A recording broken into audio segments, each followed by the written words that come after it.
As of late, Quentin Tarantino has come under some hot water. Now, this is for a myriad of reasons, like his weird attacks against actors Paul Dano, Matthew Lillard, and Owen Wilson.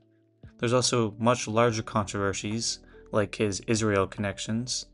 And then, of course, you have his recent Kill Bill Lost Chapter, which was featured in Fortnite.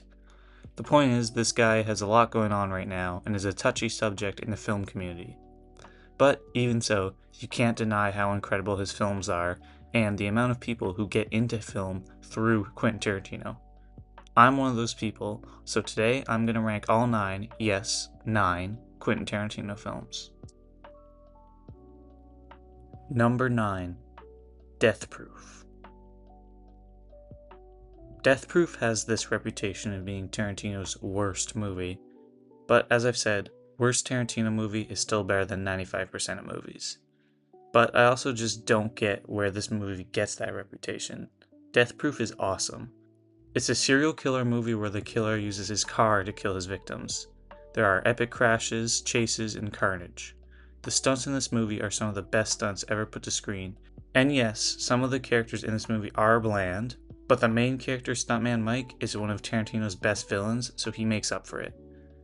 Now, if you didn't know, Death Proof is part of a larger project known as Grindhouse, a collaboration between Tarantino and Robert Rodriguez. It's a double feature between Death Proof and Rodriguez's movie Planet Terror.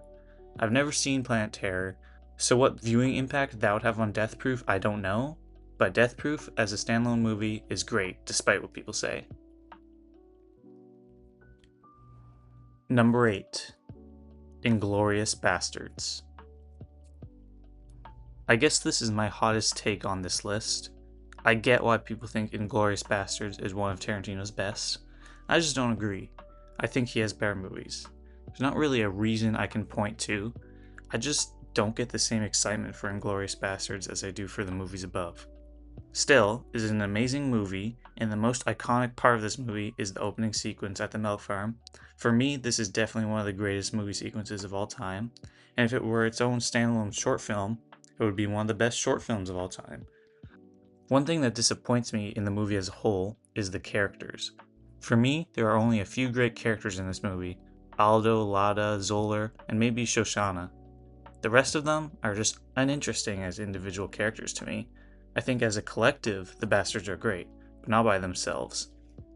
Another aspect where this movie shines is in the alternative history aspect. I've always been a big fan of listening to people's ideas of how history could have gone down differently, and if you are the same way, you'll love this movie. Give it a watch. Number 7. Pulp Fiction. Another hot take, but again, this is still an all-time great movie. I can't stress that enough. I just don't think it's my favorite Tarantino film. But there is a reason this is a classic. It's one of the best crime films of all time. The story isn't told in one straight line. It's told in many different parts, and this works so effectively. I think if the movie was the same story with the same characters and the same events, but was told in a straight line, it probably would still be great, but something about just how this story is told and you're pieced together throughout makes it even greater. Another thing I love about Pulp Fiction is just how much of a good time it is. Watching it feels like hanging out with your buddies on a nice summer weekend. I know that's a little bit of a weird way to describe it, but that's just the feeling I get. In the end, Pulp Fiction is one of the most iconic movies of the 20th century for a reason. Number 6.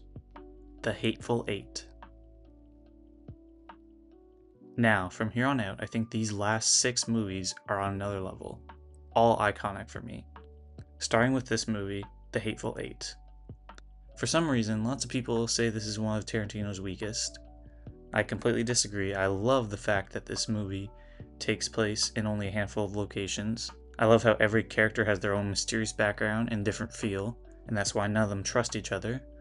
It really does progress like a play, and that definitely is for the best. I think if this movie, again, was presented in a different, more traditional way, then it definitely wouldn't have been as good as it was. Overall, this is definitely one of Tarantino's strongest scripts, especially in terms of dialogue.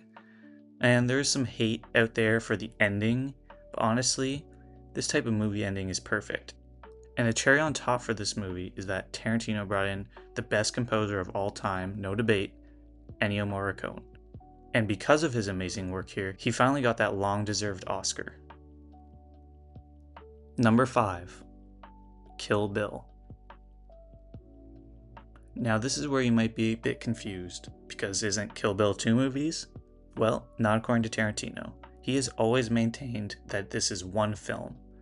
This opinion was cemented when Kill Bill The Whole Bloody Affair was released in theaters back in December. The Whole Bloody Affair is Tarantino's director's cut of both films together with other previously cut scenes added back in. It ends up being just under 4.5 hours. At first, I was skeptical, but after watching it, I was convinced. This is the way to watch Kill Bill, in one amazing over 4-hour film. So for the purposes of this entry, I will be talking about Kill Bill The Whole Bloody Affair, not either of the original films, and for simplicity's sake, I'll be referring to it as just Kill Bill. Kill Bill feels like Tarantino at his pinnacle. Obviously, he has made better films that are coming later in this list, but in Kill Bill you can clearly see how much film has influenced him, both personally and professionally. He combines all his favorite genres into one epic story with so many iconic moments. Every character and detail feels so vivid. Number 4. Once Upon a Time in Hollywood. This is Tarantino's most recent movie, and he's definitely still got it. Once Upon a Time in Hollywood is often described as a hangout movie, and yeah, I agree, but it's the best hangout movie out of them all. Rick Dalton and Cliff Booth are the most Tarantino of Tarantino characters. They work off each other perfectly in this love letter made by Tarantino for 60s Hollywood. And boy does he sell it. Anybody who watches this movie can agree it would be amazing to live in the 60s LA. Just like the Inglourious Basterds, this was also a bit of alternate history, specifically about the Charles Manson and his followers' involvement in Sharon Tate murders. I honestly have never read too deeply into these events, but after watching this for the first time, it made me want to look into it more. So it's nice that this movie is keeping Sharon's legacy alive. So if you love this movie and crave more, I definitely recommend checking out Tarantino's novelization. I'm about halfway through as of writing this video, and it is amazing. It's going to make the next time I watch the movie so much better. Number 3. Jackie Brown. This is Tarantino's only movie where he adapted the script from another source, Elmore Leonard's book Rum Punch. I've never read the book, so I cannot comment on that, and I have seen some people say that they feel that Leonard's and Tarantino's styles clash a bit too much, but for me this movie is perfect. It may not be as grand and epic as some of his other films, but Jackie Brown delivers a very rewarding watch. The themes about growing old and still finding ways to look forward in life really have moved me in ways few films can. I know that probably sounds weird coming from a 20-year-old, but the performances that Pam Grier and Robert Forster specifically deliver here are two of the best I've ever seen. Those two shine the brightest, but everyone in this cast is great. The plot is also amazing. I love how we have so many different sides going for the same prize, and to me this movie kind of represents the end of an era for Tarantino. It was his last film of the 90s, and it was his last contemporary crime film, the genre that put his name on the map, really. I really would love to see his final film being also a contemporary crime film. Number 2. Django Unchained. Django was my introduction to Tarantino, and like I said in the intro, watching this movie is what got me into movies as a whole. Of course I had watched movies before that, but I wasn't quote-unquote into film. I was so blown away when I watched Django for the first time that I just had to check out more films by this Quentin Tarantino guy. And after watching all his films, I kept going deeper and deeper into the film rabbit hole. And that changed my life, and made me the person I am today. For this reason, I will always have a soft spot for Django Unchained. This is a very unique film. No one else could make a film like this, with the perfect blend of comedy, drama, action, and a romance, all in a movie about a freed slave. The cast here is also amazing. Waltz delivers one of my favorite performances of all time, and DiCaprio and Fox are both great. There are also lots of fun guest appearances here. Jonah Hill, Bruce Dern, Franco Nero, and a nice homage to the original Django, which I also love. And my favorite appearance, Don Johnson as Big Daddy. In general, this movie showcases some of QT's best qualities.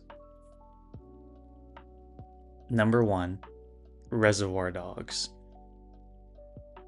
It's not often that filmmakers first are their best.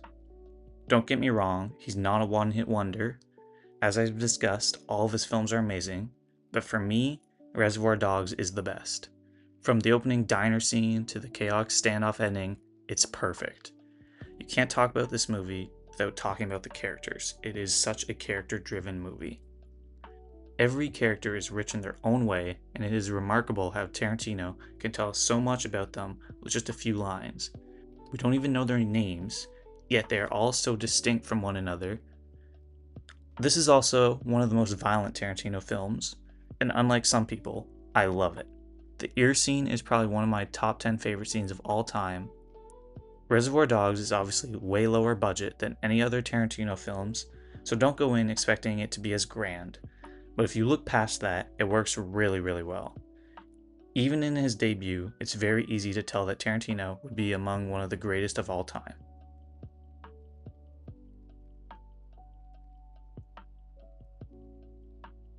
Hello everyone, just want to say a quick thank you for watching. It's been a while since I did a ranked video, and I know they're my most popular videos, so I figured I'd do a big one of the big boys, Quentin Tarantino. Let me know in the comments if you'd want to see another one. Who do you want to see? Also, I didn't really give my opinions on the whole Tarantino 10 films thing, so I'll give it here. I think it's stupid. I think he's writing himself into a corner basically by trying to go out with the perfect ending. Like that canceled movie critic film from a couple years ago, that would have been awesome to see. I guess technically we're gonna see it in the Cliff Booth Fincher movie, but I don't know. We'll see. Maybe I'll do a Fincher ranking when that comes out. Anyway, the point is, basically creatively, he's screwing himself because he doesn't, he's not going to be able to explore as many options. Yeah, so hopefully he can come around. Maybe after he makes his 10th film, he'll realize he wants to make more. Anyway, thank you for watching. Have a great day.